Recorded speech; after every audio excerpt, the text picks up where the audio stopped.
Hello my dear friends, my name is Arif Herger and today I'm going to talk about concealed children's shoes.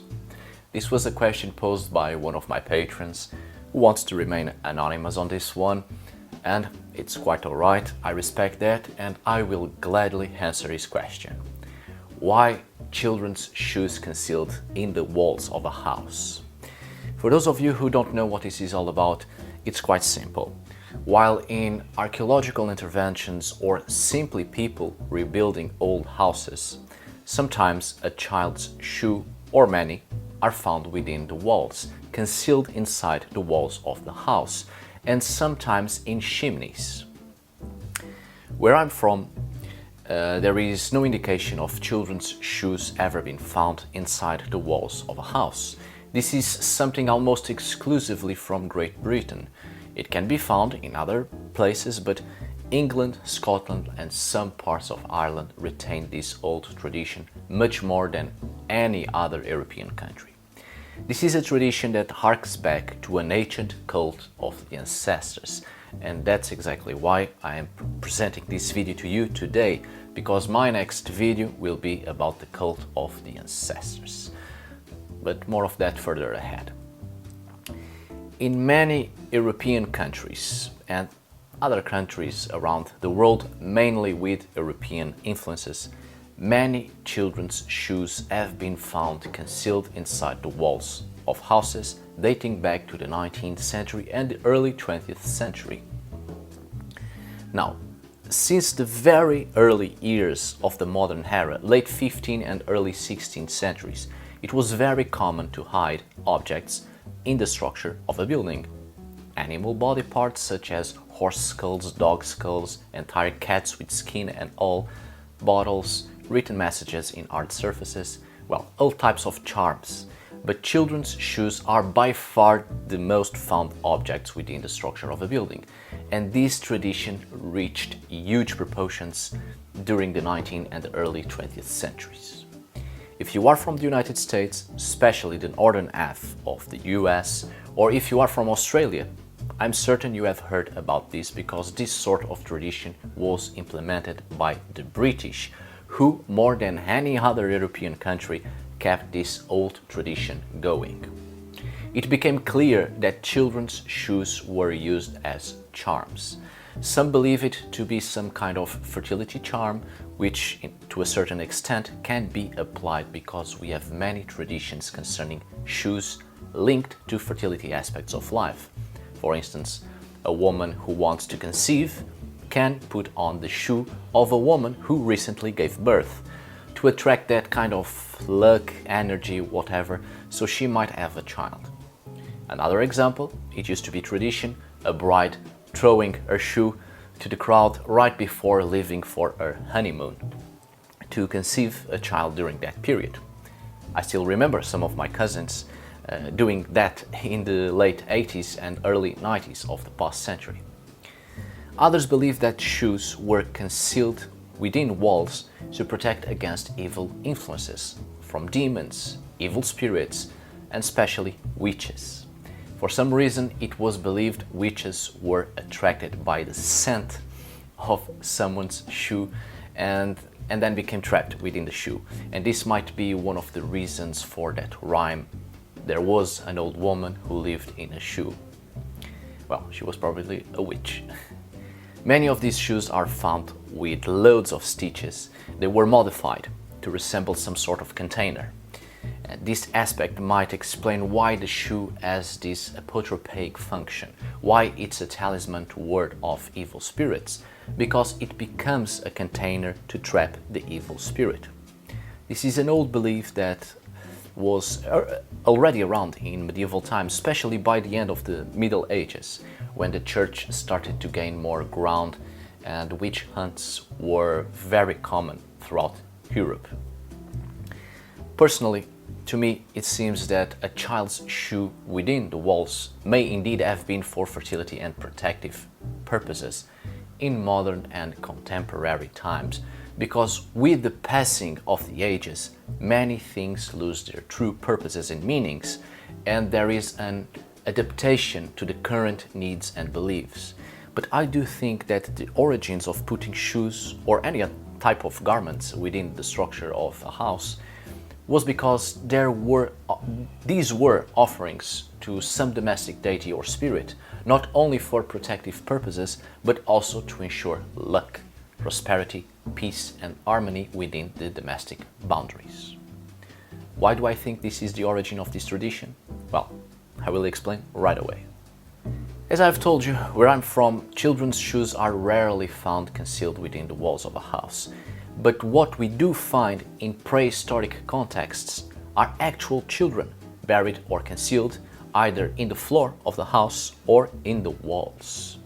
And what's intriguing is that when we are able to run DNA tests, a lot of these children are not biologically related to one another or to the people living in the house when we find entire families. I'm talking about late Neolithic and early Chalcolithic Copper Age, when humans started to settle and form their first urban centers, and life starts to run around the household and the family, the domestic domains, and less around the life in the wilderness. People lived near the farming fields and their domestic animals. Much like us nowadays, they spent half of the day out of the house, but still close to their urban life, and the other half inside their houses, with their families, a whole other world with its own laws, affairs, rules, etc. Their safe space, which is an entire other reality apart from the reality outside the domestic domains. There was not yet the concept of a necropolis, let alone a graveyard. These early settlements were something new, a totally different lifestyle. The dead used to be buried in caves or in megalithic structures or in graves near small villages, but as humans progressively became more attached to the urban life in great urban centers, they started to abandon the old burial practices. So family members started to be buried within the house, near the family. It just made sense. If they spent most of their time in the house, it's only natural and right to keep the ancestors close to them. Because not everyone worked in the fields or with cattle. A lot of people also worked within the house, doing pottery, tapestries, and other domestic works. Even by the end of the Paleolithic, in mud and straw huts, we already find family members buried within the domestic structure. So our ancestors kept their own ancestors close by as they progressively detached themselves from a wild style of life and started to be more concentrated in urban centers. Now, what we must have in mind is that these first settlements were nothing like ours nowadays. In our houses live the people who are attached to us through kinship. They are our family members or people we are trying to create a family with. But in these early settlements, people lived in community, and each house had its own resources, tools, its own purposes. So many people from the community could live in the same house or use it constantly. So the dead buried inside the house were not only family members, but also other members of the community. This maintained the ancestors of the community close by, because there was the belief that they did not actually die. They did not cease to exist. They were still there, their bodies were preserved, and their spiritual existence remained to aid the living, to continue to look after their community and family members. As these urban centers progressively grew and became more complex, we start to see houses with underground networks leading to what can resemble an early idea of an underground necropolis. The dead were literally beneath our ancestors' feet, beneath the houses, with a very easy access to those underground networks, where offerings were placed in honor of the dead ancestors. But then we have the case of children. We start to see children not only buried on the floor of the house, but on the walls themselves, and sometimes concealed on some sort of attic.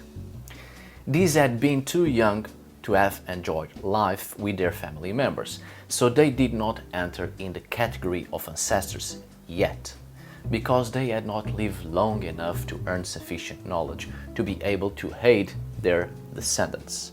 They didn't even have time to have their own descendants.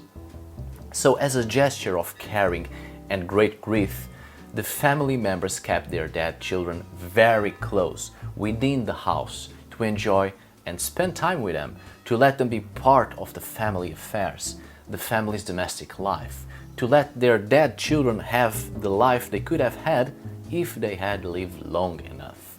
So it was a sort of second chance, keeping them as part of the living as much as possible. This progressively created the belief that children became protective spirits of the house. They were pure and innocent, and in such pureness and innocence, they kept the family protected from evil entities. They kept luck flowing within the family, prosperity, fertility. Children became magical charms. The house wasn't just a building made of physical materials. There was an entire spirituality concerning the structure of the house, and this sort of belief kept going for ages until it reached Northern Europe. In Northern Europe, we see that the house itself had its own sort of spirit and its own fragile spots, and there was even a death ritual for the house itself. And among the Norse, for instance, at some point the houses were killed in a ritualistic fashion and destroyed to accompany the family into the afterlife. But I shall do a video solely about that in the near future, about the Norse and the ritual behind the killing and destruction of their own houses. Suffice to say that this sort of tradition was forgotten or put aside in many places, but in Northern Europe it kept going, especially in Great Britain, where most often concealed children's shoes were placed in chimneys or over doors and windows, which were the areas of the house considered susceptible or weak, where something evil could come into the property. Obviously, people stopped burying children within the house. The religious background changed a lot, and there were graveyards for that purpose. But something belonging to the dead child could still be kept and used as a charm, with the same function children had in ancient times, because the belief was that certain items carry the spirit of their owner. In this case, the concealed shoe is connected with the animist notion that the shoe is protected by the spirit of the owner, and children were believed to have a stronger spirit than adults. So there you have, my dear friends, why children's shoes concealed within the structure of a building, especially a house with great domestic activity. Thank you so much for watching, and a very special thanks to my patron who posed this question. See you on the next video, and as always, tack för idag.